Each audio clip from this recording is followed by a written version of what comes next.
It's Bev again with another video based on my upcoming book, Are You Fat Making or Calorie Burning? And if you like my videos, please hit the like button, do subscribe, and ring the bell if you want to know when I have another video coming out. And I ask for this because I want the algorithm to believe I know what I'm talking about, right?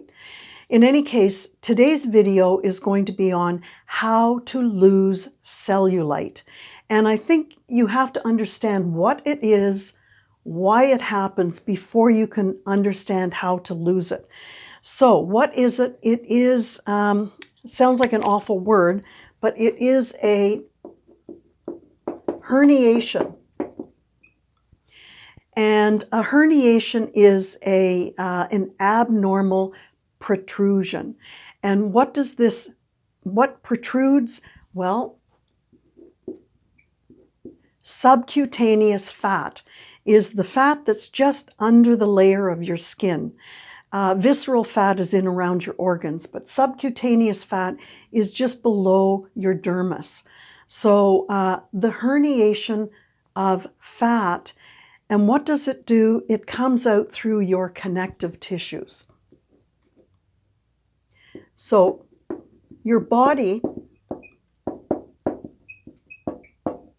is full of connective tissues. It's not just in the skin. Connective tissues are kind of a fishnet that holds your tissues together. And so you have them in the skin, you have them in bone, in tendons, and cartilage. But today we're going to talk about the fishnet that holds your skin together. So we have a protrusion of fat through that fishnet. And that's really what cellulite is. And you usually see it on your butt or on your upper thighs, right? And it has kind of that lumpiness look to it, that cottage cheese kind of bumps and lumps to it. And it's not very aesthetic, right? So that's what it is. Now, why does it occur? Well, it's actually the result of lymphatic congestion. So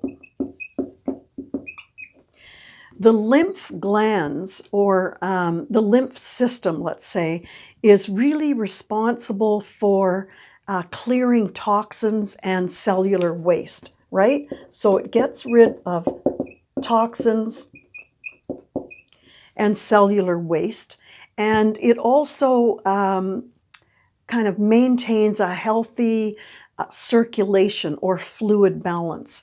Okay, so it wants a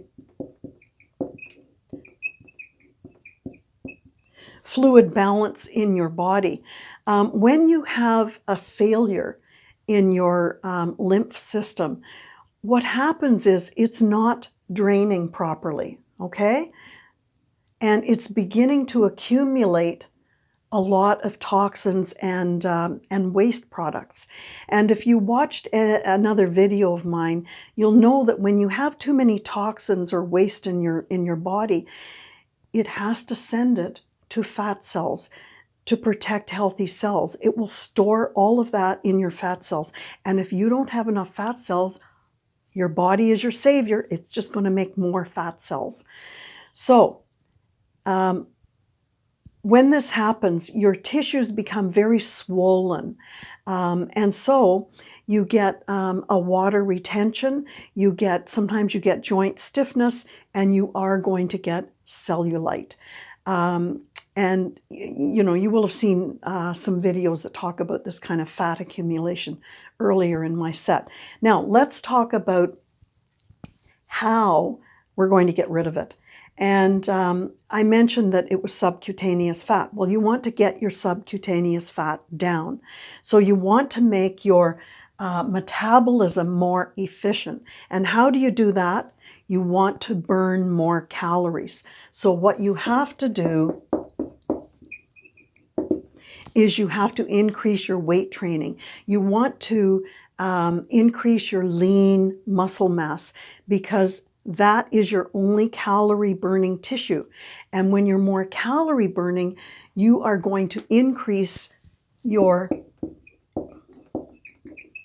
metabolism, or your metabolic engine. And your metabolic engine it needs fuel. Well, of course, that's caloric fuel, calories. So the more muscle you have, the more calories you're going to burn, the better your metabolism is going to be, and the lower your body fat percentage will become. So you will have less subcutaneous fat and indeed less visceral fat as well.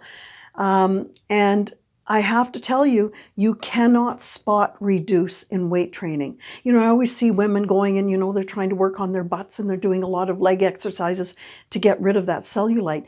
But you can never spot reduce on your body. Your body runs its own path. So you have to tackle your whole body in your exercise. Do your back, your chest, your arms, your legs, everything. And your body will lose fat overall in the areas it wants to, at the rate it wants to. You can't make that decision. So another way of tackling this is, so we've got weight training to increase your metabolism, and also your diet. So there are two things to watch in your diet: alkaline foods and acidic foods. So you want alkaline and you don't want acidic. And in another video I talked about acidic. Oh, gee, I moved this around, sorry. I talked about acidic in terms of fat cells, right? The more acidic you are, the more fat cells you're going to grow, because you've got to get rid of the toxic waste that is affiliated with being too acidic. And your body is a package deal, right? Everything works together. It's always trying to be balanced. So some good foods, most vegetables are alkaline. Some fruits are, not all. Lemons are alkaline, surprisingly, and that's why you hear people drinking, lemon with their water. Honey is alkaline. All omega-3 fats, so fish, for example, and if you drink a lot of water. I mean, I could go on forever on alkaline. You can Google it and figure out what's alkaline forming in terms of food. Now, acidic foods are interesting. Artificial sweeteners are acidic. Some fruits are acidic. Sugars are acidic, including high fructose corn syrup. So it's interesting because the more natural honey is alkaline, very sweet, and all the other sugars are acidic, right? So if you're eating pastries, they're acidic. Let's see, hydrogenated oils, right? So trans fats are acidic. What's another one? Hydrolyzed vegetable protein. You might think, well, what the heck is that? That's another word for MSG. It's still around. The food industry just calls these things differently so that you don't recognize them. Junk foods always have a lot of omega-6, which is very acidic. Soda pop, whoo, no way. If you were to give up one thing, I would say give up soda pop. I don't care if it's sweetened or unsweetened. Really bad. I'll do another video on soda pop alone. But anyway, I hope this helps you understand what cellulite is, this herniation, how your lymph system is involved, and what you can do with weight training and eating to mitigate those types of results. Anyway, I'll see you again in the next video, and really, do take care of yourself. Don't be closer than 6 feet from the next person with this awful virus going along. Okay? Thanks a lot. Bye-bye.